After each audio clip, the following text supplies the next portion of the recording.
नमस्कार दोस्तों, impress on classes में आप सबका स्वागत है। भारत तंत्र से संबंधित हमारी ये छठी वीडियो है। अभी तक हमने भारत से संबंधित जितने भी क्वेश्चन पढ़े हैं वो बहुत ही डिटेल से पढ़े हैं। प्रत्येक भारत से संबंधित जितने भी पुरुष हुए हैं, महिलाएं हुए हैं, उनकी बिल्कुल हमने गहराई से नॉलेज ली है और उन सबको आप बारी बारी करके देख सकते हैं और वहां से जो स्टैटिक जीके के जो क्वेश्चन बनेंगे वो आपके एग्जाम में देखने को मिलेंगे। तो इससे पहले हमने पढ़ा था एपीजे अब्दुल कलाम के बारे में और एपीजे अब्दुल कलाम को 1997 ईस्वी में भारत रत्न पुरस्कार दिया गया था।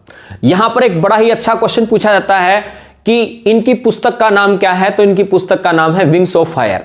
अब एक बहुत ही अच्छा क्वेश्चन आपसे पूछा जाएगा कि भारत के ऐसे कितने राष्ट्रपति हुए हैं जिनको राष्ट्रपति बनने से पहले ही भारत पुरस्कार दे दिया गया। तो ऐसे राष्ट्रपति हैं 3 जिनका नाम है, जैसे बोल सकते हैं डॉक्टर सर्वपल्ली राधाकृष्णन। इनको 1962 ईस्वी में दिया गया। उसके बाद डॉक्टर जाकिर हुसैन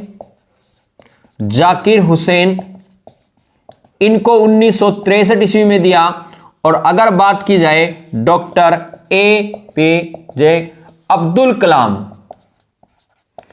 इनको दिया गया था 1997 ईस्वी में। और यह क्वेश्चन आपके एग्जाम में बहुत बार पूछा जा चुका है कि अब तक भारत के ऐसे कितने राष्ट्रपति हुए हैं जिनको राष्ट्रपति बनने से पहले ही भारत पुरस्कार दे दिया गया। क्योंकि सर्वपल्ली राधाकृष्णन भारत के राष्ट्रपति कब बने थे, अगर बात की जाए तो 1962 में बने। अगर बात की जाए जाकिर हुसैन कब बने, तो जाकिर हुसैन बने थे 1967 में। और अगर बात की जाए एपीजे अब्दुल कलाम भारत के राष्ट्रपति कब बने, तो ये बने थे 2002 में। तो इस प्रकार आप ये कह सकते हैं 3 ऐसे भारत के राष्ट्रपति हुए हैं जिनको भारत रत्न पहले ही दे दिया गया था। अब बात करते हैं यहां पर हम 1998 ईस्वी में। 1998 ईस्वी में जो भारत रत्न दिया गया वो दिया गया था जयप्रकाश नारायण। इनको दिया गया था मरणोपरांत। उसके बाद बात की जाए MS सब्बुलक्ष्मी, ये क्या थी कि संगीतकार थे, संगीतकार।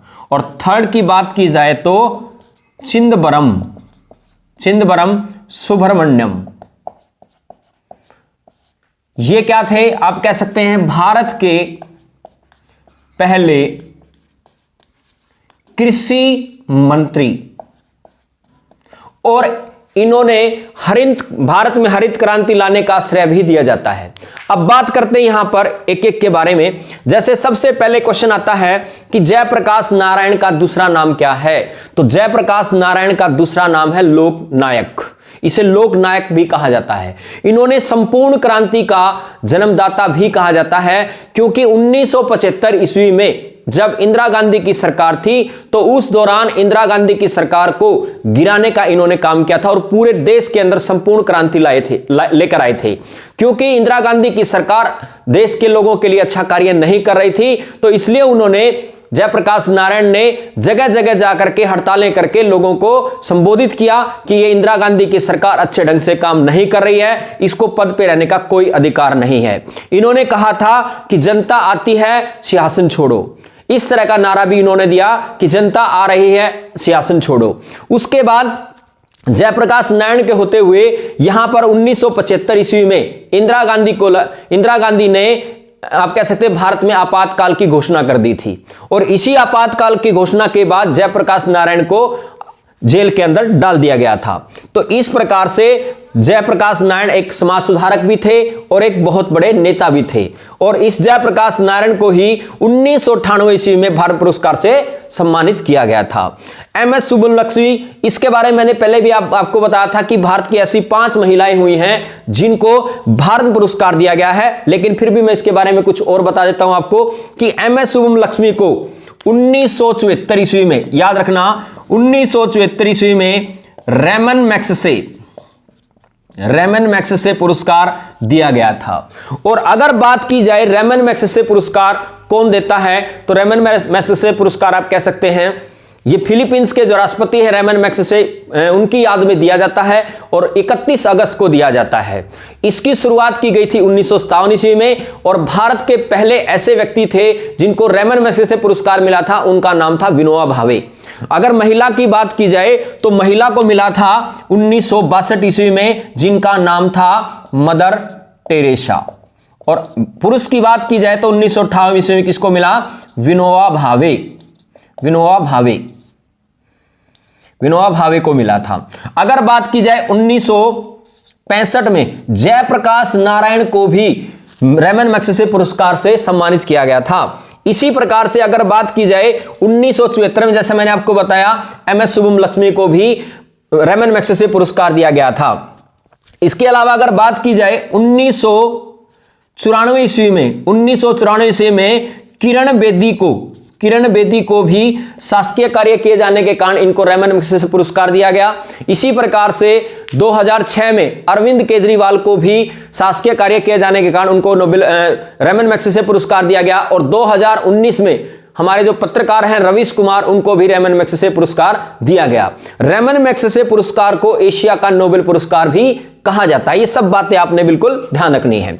इसके बाद अगर बात करें चिदंबरम सुब्रमण्यम, ये भारत के पहले कृषि मंत्री थे और ये हरित क्रांति लाने वाले, आप कह सकते हैं भारत में हरित क्रांति लाने का इनका प्रमुख योगदान था।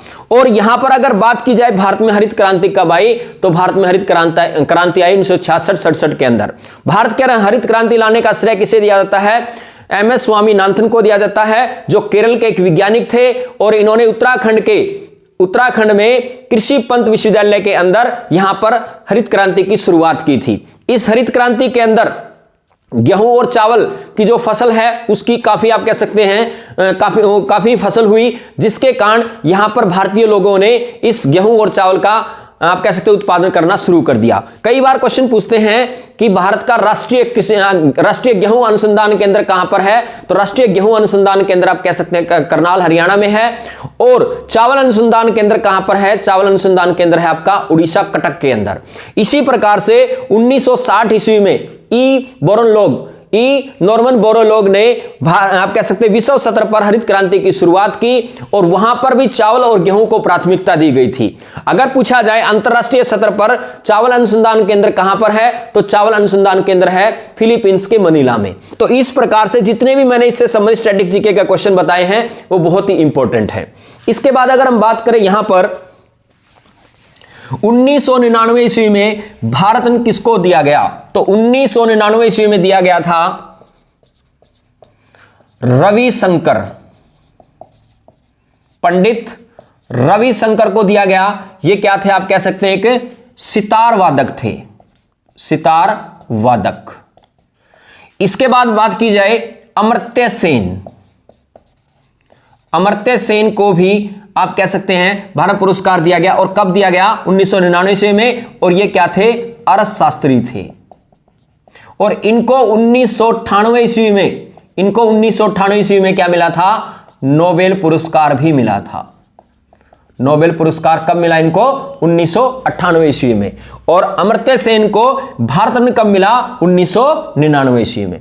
इसके अलावा अगर बात करें गोपीनाथ बारदोलाई, ये कौन थे? ये असम के पहले मुख्यमंत्री थे, असम के पहले सीएम थे या मुख्यमंत्री थे, आप कह सकते हैं। और इन्हें आधुनिक असम का जन्मदाता भी कहा जाता है। तो यहां पर आपने ध्यान रखना है 1999 ईस्वी में इन 3 व्यक्तियों को भारत पुरस्कार दिया गया, जिसमें पंडित रविशंकर जो थे ये सितार वादक थे, अमर्त्य सेन जो थे अर्थशास्त्री थे जिनको 1998 में नोबेल पुरस्कार भी मिला, और गोपीनाथ बारदोलाई असम के पहले सीएम थे जिन्हें असम का, आप कह सकते हैं, असम का जन्मदाता भी कहा जाता है। इसके बाद अगर बात करें यहां पर 2001 में आप कह सकते हैं भारत पुरस्कार मिला लता मंगेशकर को।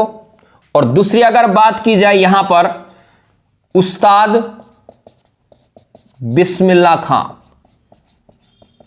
उस्ताद बिस्मिल्लाह खां, ये क्या थे? शहनाई वादक। शहनाई वादक, इन दोनों को भी क्या मिला? भारत रत्न पुरस्कार दिया गया। लता मंगेशकर के ऊपर मैंने पूरी वीडियो बना रखी है, जब इनको आप कह सकते हैं नोबेल भारत रत्न पुरस्कार दिया गया 2001 ईस्वी में, पूरी वीडियो मैंने इसके ऊपर बनाई है। कई बार यहां पर पूछा जाएगा कि लता मंगेशकर से संबंधित एकेडमी जो है, संगीत की एकेडमी कहां पर खोली जाएगी? तो इंदौर में खोली जाएगी। लता मंगेशकर पुरस्कार किस भारत के किस व्यक्ति को दिया गया? भारत के किस व्यक्ति को दिया गया है? तो नरेंद्र मोदी को दिया गया है। इस तरह की सारी बातें मैंने इस वीडियो में बता रखी हैं। इसके बाद अगर बात करें हम यहां पर 2008 ईस्वी में भीमसेन जोशी को भारत पुरस्कार से सम्मानित किया गया। यह शास्त्रीय संगीत से संबंधित हिंदुस्तान संगीत शैली के एक प्रमुख गायकों में से थे। इनको भी 2008 ईस्वी में आप कह सकते हैं भारत पुरस्कार दिया गया। अब यहां पर कुछ क्वेश्चन में आपको हरित क्रांति से संबंधित बता देता हूं कि जो हरित क्रांति जो है उसकी शुरुआत मैंने आपको बताई कि 1966-67 में हुई, और आप कह सकते हैं स्वामीनाथन ने इसकी शुरुआत की थी। अब कुछ क्रांतियां जो हैं वो बहुत ही इंपॉर्टेंट हैं। जैसे आपने सुना होगा गुलाबी क्रांति। गुलाबी क्रांति का संबंध किससे है? झींगा मछली से है। इसी प्रकार आपने सुना होगा सुनहरी क्रांति। सुनहरी क्रांति का संबंध है राष्ट्रीय बागवानी से। इसी प्रकार आपने सुना होगा गोल क्रांति। गोल क्रांति का संबंध है आलू से। इसी प्रकार आपने सुना होगा लाल क्रांति, उसका संबंध है टमाटर और आप कह सकते हैं मांस से संबंधित है। इसी तरह भूरी क्रांति, जिसका संबंध आप कह सकते हैं उर्वरकों से संबंधित है। और इसी प्रकार से आपने सुना होगा रजत क्रांति, जिसका संबंध अंडे उत्पादन से संबंधित है। इस नीली क्रांति, इसका संबंध मछली उत्पादन से है। और एक सुना होगा इंद्रधनुष क्रांति। इंद्रधनुष के अंदर ये सारी क्रांति जब मिल जाती हैं तो उसे कहा जाता है इंद्रधनुष क्रांति, जिसमें लाल है, पीली है, हरित है, उसके अंदर भूरी है, रजत है, इन सबको मिला करके इंद्रधनुष क्रांति कहा जाता है। तो इस प्रकार से जो भी मैंने ये क्वेश्चन आपको बताए हैं, जो स्टैटिक जीके के हैं और भारत से संबंधित हैं, ये बहुत ही इंपॉर्टेंट हैं और बार बार आपके एग्जाम में पूछे जाते हैं। लगभग एक वीडियो के अंदर और हम भारत से संबंधित जो चैप्टर हैं उसको हम कंप्लीट कर लेंगे। और जितने भी मैंने अभी तक की वीडियो बनाई हैं भारत के ऊपर, वो सारी की सारी वेरी इंपॉर्टेंट है। उनको आप बार बार रिवाइज करके देखें, क्योंकि जितने भी स्टैटिक से संबंधित क्वेश्चन जो बन सकते हैं, मैंने सारे के सारे क्वेश्चन आपको वहां पर बताए हैं। तो अगर दोस्तों अगर आपको ये वीडियो अच्छी लगी हो तो आप इसे लाइक करें, मेरे चैनल को सब्सक्राइब करें और ज्यादा से ज्यादा आप कह सकते हैं इसके ऊपर कमेंट करें, ताकि आपको मुझे ये पता लगे कि आपको वीडियो समझ में आ रही है कि नहीं आ रही है, या कुछ और एक्स्ट्रा करने की जरूरत है। जितने आप कमेंट करेंगे उतना मुझे पता लगेगा कि आपको क्लास में कितना और चाहिए, क्योंकि मेरी तरफ से मैं जितना डीपली हो सकता है उतना डीपली मैं करवा रहा हूं। फिर भी आप कमेंट के माध्यम से बता सकते हैं कि कुछ और इसमें ऐड करना हो तो आप जरूर बताएं। अपने माता पिता की सेवा करें और सैनिकों का सम्मान करें। धन्यवाद।